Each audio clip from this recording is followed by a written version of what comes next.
আল্লাহ সুবহানাহু ওয়া তাআলা কোরআনকে লিখিত অবস্থায় নাজিল করেননি, তিনি এটা বক্তব্য আকারে নাজিল করেছেন। এটা বক্তব্য আকারে নাজিল করেছেন। আপনারা জানেন আমি ভাষাবিদদের সাথে কথা বলেছিলাম, অমুসলিম ভাষাবিদ।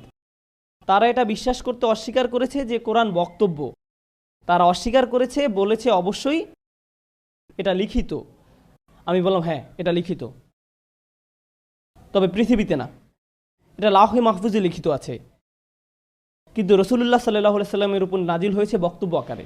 যে এটা শুনবে সে বিশ্বাস করতে বাধ্য যে এটা মানুষের বক্তব্য হতে পারে না। এমন একটা জিনিস যার জন্য প্রয়োজন গভীর চিন্তা শক্তি। আর আমি আশা করি আপনারা যতটুকু সম্ভব ভালো করে খেয়াল করবেন। একটা কনসেপ্ট আপনাদের সাথে শেয়ার করতে চাই, আর যদি ভালো মনে হয় আরও একটা উদাহরণ শেয়ার করতে পারি। আমার একটি প্রিয় উদাহরণ, কনসেপ্টটা আপনাদের সাথে শেয়ার করছি।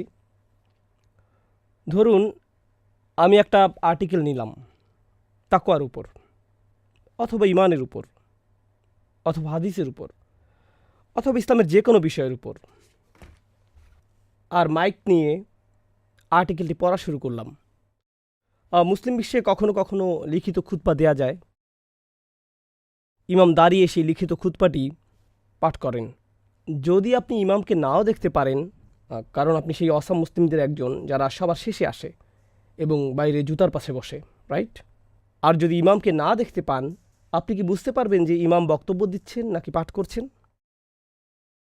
আপনি বুঝতে পারবেন ওনার টোন থেকে, আপনি বুঝতে পারবেন, কারণ কথাগুলো স্বাভাবিক শোনাচ্ছে না। কারণ লিখিত ভাষা খুবই ফর্মাল হয়, বাক্যগুলো লম্বা হয়। আমি যে এখন আপনাদের সাথে কথা বলছি, এই পর্যন্ত আমি অগণিত ব্যাকরণগত ভুল করেছি। আমি একই কথা বারবার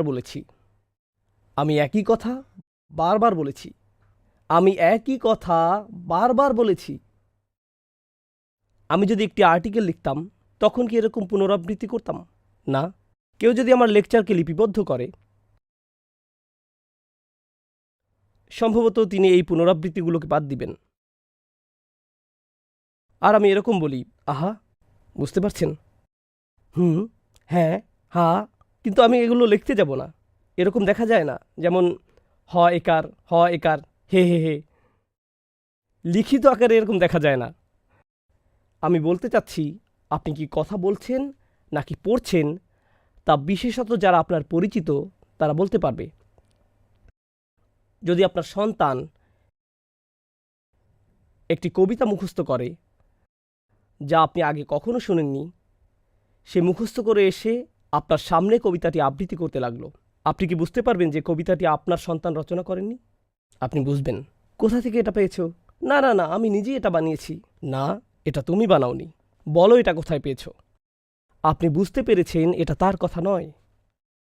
লিখিত ভাষা আর মৌখিক ভাষার মধ্যে পার্থক্য স্পষ্ট। লিখিত ভাষা অনেক বেশি নিখুঁত হয়, এত বেশি নিখুঁত হয় যে তা আর স্বাভাবিক মনে হয় না। স্বাভাবিকভাবে মানুষ এভাবে কথা বলতে পারে না। মানুষ কথা বলতে গিয়ে সংকোচ প্রকাশ করে, হঠাৎ থেমে যায়। রসুল সাল্লাল্লাহু আলাইহি সাল্লাম তার জাতির মাঝে 40 বছর ছিলেন। ভাষাবিজ্ঞানের একটা মতামত হলো, মানুষের কথা বলার নিজস্ব প্যাটার্ন থাকে। মানুষ একই ধরনের বাক্য ব্যবহার করে থাকে। কথা বলার সময় মানুষ একই ধরনের ভুল করে থাকে। মানুষ তাদের কথায় বাক্যাংশ ব্যবহার করে। যেমন আমি এই শব্দটা অনেক বলি। তো মৌখিক ভাষার একটা প্যাটার্ন থাকে। যখন রসুল সাল্লাল্লাহু আলাইহি সাল্লাম কোরআন আবৃত্তি করা শুরু করলেন, এটা কি ওনার স্বাভাবিক ভাষার মতো ছিল? না। আর আপনি কি সাথে সাথেই বলতে পারতেন, দাঁড়াও দাঁড়াও দাঁড়াও, উনি তো এভাবে কথা বলেন না, কেউ এভাবে কথা বলে না। তাহলে এটা কি? বুঝতে পারছেন? তারা ওনার সামনে কোনো বই দেখতে পায়নি, তারা কোনো ফেরেশতাকে ওনার কাছে বই দিতে দেখেনি, তারা এরকম কিছুই দেখেনি। কিন্তু তারপরেও তারা বুঝতে পেরেছিল তিনি এটা রচনা করেননি, এটা এসেছে অন্য কোনোখান থেকে, তিনি এটা রচনা করেননি। এজন্যই যখন তারা কোরআন শুনল তখন তাকে জাদুকর আখ্যা দিল, তাই না? তারা ওনাকে বলেছিল জাদুকর। কিন্তু জাদু জিনিসটা হলো এটি চোখে দেখার বিষয়। এখন যদি আমি এখান থেকে একটা পাখি বের করে আনি, যদি আমি এখান থেকে একটা কাপড় বের করে আনি আর এটা বের হতেই থাকে, তখন এটা হবে এমন কিছু যা আপনি চোখে দেখতে পান এবং বিস্মিত হবেন জাদু সাধারণত এমন বিষয় যা আপনি দেখতে পান। কুরাইশরা রসুল সাল্লাহ সাল্লামকে জাদুকর বলেছিল এমন কিছুর জন্য না যা তারা দেখেছিল, বরং এমন কিছুর জন্য যা তারা শুনেছিল। এটা অদ্ভুত।